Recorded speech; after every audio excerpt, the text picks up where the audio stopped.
Welcome students, আজ class 10-এর ইতিহাসের model activity টাস্কের পার্ট 1 নিয়ে আলোচনা করব। যেহেতু বর্তমান পরিস্থিতির কথা বিবেচনা করে মডেল অ্যাক্টিভিটি টাস্কের ভিত্তিতে মূল্যায়ন হতে পারে, সেহেতু খুব যত্ন সহকারে টাস্কগুলি তৈরি করা দরকার। এই ভিডিওটি সেক্ষেত্রে তোমাদের যথেষ্ট সাহায্য করবে, আমার দৃঢ় বিশ্বাস।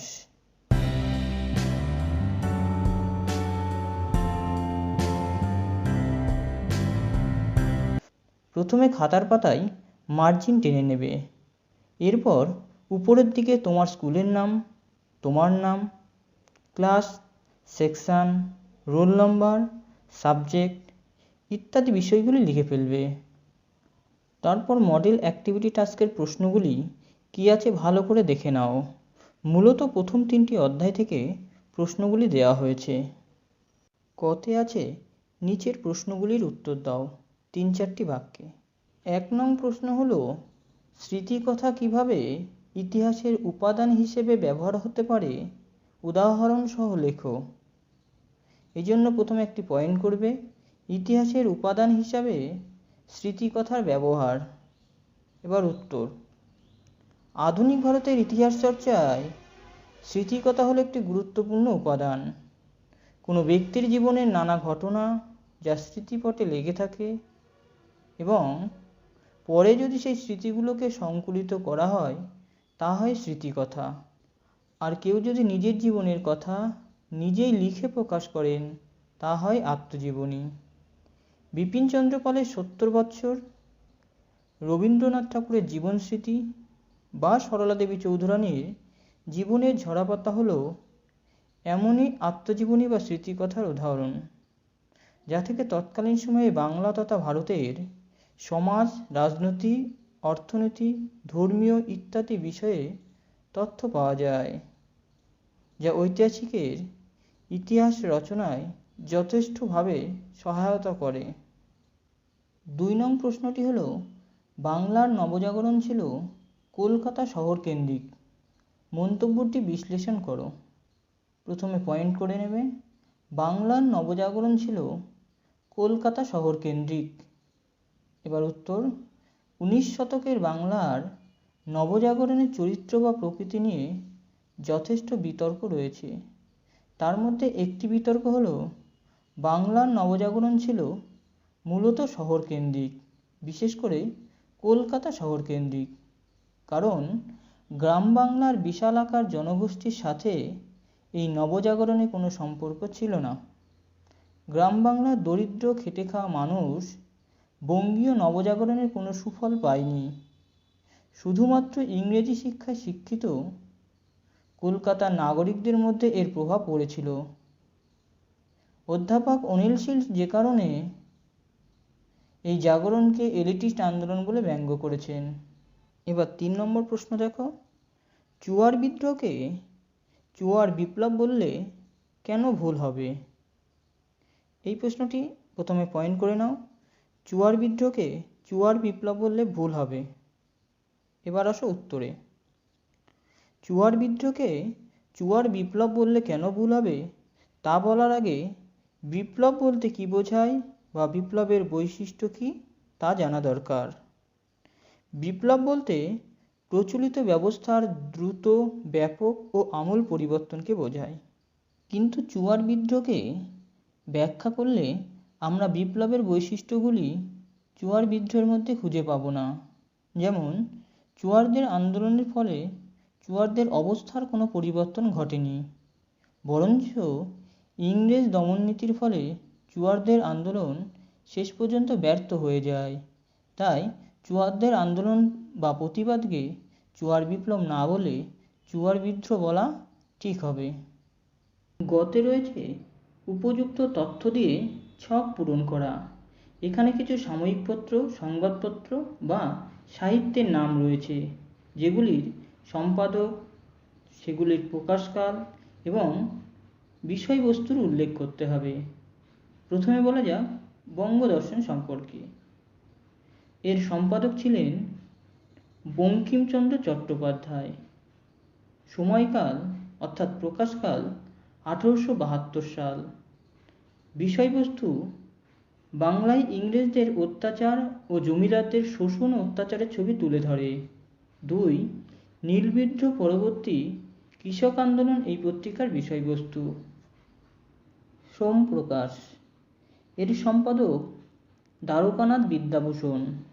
সময়কাল 1858 খ্রিস্টাব্দ। বিষয়বস্তু: 1. নীলকর সাহেবদের অত্যাচারের কাহিনী তুলে ধরা। 2.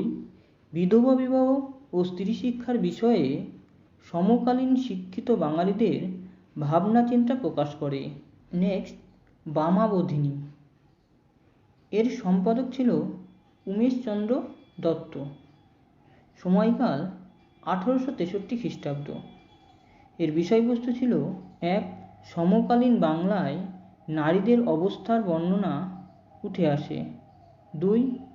স্ত্রী শিক্ষা, বাল্যবিবাহ ইত্যাদি বিষয়ে সচেতন করে তোলা। নেক্সট, গ্রামবার্তা প্রকাশিকা, এটার সম্পাদক ছিল হরিনাথ মজুমদার, যিনি কাঙাল হরিনাথ নামে বেশি পরিচিত ছিলেন। এর সময়কাল 1863 সাল। বিষয়বস্তু: 1. কৃষকদের উপর নীলকর সাহেবদের অত্যাচারের ও শোষণের কাহিনী প্রকাশিত হতো। 2. জমিদারদের অত্যাচার ও শোষণের কথা উঠে আসত।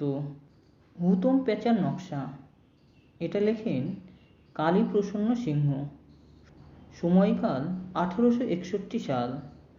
বিষয়বস্তু: কলকাতার বাবু কালচারের তীব্র নিন্দা করা। 2.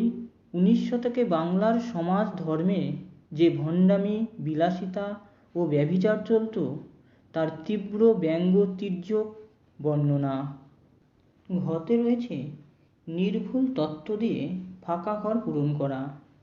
এখানে কিছু বিদ্রোহ বা আন্দোলনের নাম রয়েছে।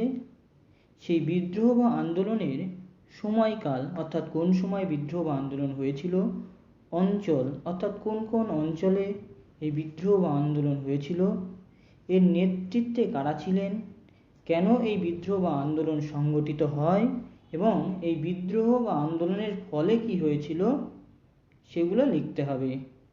প্রথমে আসা যাক সাঁওতাল বিদ্রোহের কথায়। এর সময়কাল 1855 থেকে 56 খ্রিস্টাব্দ।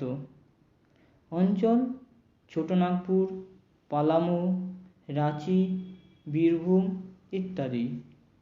নেতৃত্বে ছিলেন সিধু কানু। কারণ: বিপুল রাজস্ব। 2. দিকু বা মহাজনদের অতিরিক্ত সুদ। 3. সাঁওতাল রমণীদের সম্মানহানি। প্রভাব: সাঁওতাল এলাকায় বহিরাগতদের প্রবেশ নিষিদ্ধ করা হয়। 2. সাঁওতাল পরগনা গঠন করা হয়। পরেরটা মুন্ডা বিদ্রোহ। এই বিদ্রোহের সময়কাল 1899 থেকে 1900 সাল পর্যন্ত। অঞ্চল: ছোটনাগপুর। নেতৃত্বে ছিলেন বিরসা মুন্ডা, গয়া মুন্ডা। কারণ: খুঁতকাটি প্রথা বাতিল করা। 2. মুন্ডাদের ওপর অত্যাচার ও বেগার শ্রম। প্রভাব: খুঁতকাটি প্রথা ফিরে আসে। 2. মুন্ডাদের বিনা বেতনে খাটানো নিষিদ্ধ করা হয়। নীল বিদ্রোহ। সময়কাল 1859 সাল। অঞ্চল: নদিয়া, যশোর, খুলনা ইত্যাদি। নেতৃত্বে ছিলেন বিষ্ণুচরণ বিশ্বাস, দিগম্বর বিশ্বাস। কারণ: দাদুনী প্রথা। 2. নীলকর সাহেবদের অত্যাচার। নীলবিদ্রোহের প্রভাব: 1. সরকারি কাজকর্ম প্রায় বন্ধ হয়ে যায়। 2. নীল কমিশন গঠন করা হয়। নেক্সট, ওহাবি আন্দোলন। সময়কাল 19 শতকের প্রথমার্ধ। অঞ্চল: 24 পরগনা, নদিয়া, যশোর, ঢাকা। নেতৃত্বে ছিলেন তিতুমীর। কারণ: ইসলাম ধর্মের কুসংস্কার দূর করা। 2. জমিদার, মহাজন ও নীলকরদের অত্যাচার। প্রভাব: হিন্দু মুসলিম মিলে ব্রিটিশ বিরোধিতা। 2. জমিদার মহাজনদের মধ্যে ভীতির সঞ্চার করা। পরেরটা ফরাজি আন্দোলন। এটি সংগঠিত হয় 19 শতকে। অঞ্চল ফরিদপুর, ঢাকা, খুলনা, ময়মনসিংহ। নেতৃত্ব দিয়েছিলেন হাজী শরীয়তুল্লাহ দুদু মিয়া। কারণ প্রথমে ইসলামের সংস্কার সাধন করা, দ্বিতীয়ত জমিদার ও নীলকরদের অত্যাচার। প্রভাব, এই আন্দোলনের প্রভাবে দরিদ্র কৃষকেরা ঐক্যবদ্ধ হয়। 2. এই আন্দোলন শেষ পর্যন্ত ব্যর্থ হয়। ঘতে রয়েছে মানচিত্রে স্থান চিহ্নিত করা এবং নাম লেখা। প্রথম হচ্ছে সাঁওতাল বিদ্রোহের এলাকা। পশ্চিমবঙ্গের পুরুলিয়া, বাঁকুড়া সহ বিহার ও ঝাড়খণ্ডের বিস্তীর্ণ অঞ্চল এই সাঁওতাল বিদ্রোহের এলাকা, সুতরাং এটা ম্যাপের এই অংশটি হবে। 2. ফরাজি আন্দোলনের কেন্দ্র। ঢাকা, খুলনা, ফরিদপুর প্রভৃতি অঞ্চলে ফরাজি আন্দোলনের কেন্দ্র ছিল, সুতরাং একটা লিখলেই হবে। তাহলে ফরাজি আন্দোলনের কেন্দ্র হিসেবে ঢাকা উল্লেখ করা যায়। 3. কোল বিদ্রোহের এলাকা। সিংভূম, মানভূম, ছোটনাগপুর সহ বিস্তীর্ণ অঞ্চল কোল বিদ্রোহের এলাকা ছিল। এটা হলো ম্যাপের এই অঞ্চলটি। পরেরটা মুন্ডা বিদ্রোহের এলাকা। ছোটনাগপুর সহ ঝাড়খণ্ডের বিশাল অঞ্চল জুড়ে মুন্ডা বিদ্রোহ হয়, সুতরাং এটারও এই অংশটিতে এই বিদ্রোহটি দেখা দেয়। সন্ন্যাসী ফকির বিদ্রোহের এলাকা। পূর্ব বাংলার পুরো অঞ্চলটাই, তাহলে পুরোটা অঞ্চল চিহ্নিত করলেই হবে। এই গেল ম্যাপ পয়েন্টিং এবং মডেল অ্যাক্টিভিটি টাস্কের প্রথম পার্টের আলোচনা। ভিডিওটি ভালো লাগলে একটা লাইক করে দিও, আর এই চ্যানেলে নতুন হলে চ্যানেলটি সাবস্ক্রাইব করে পাশের বেল আইকনটি প্রেস করো। ধন্যবাদ।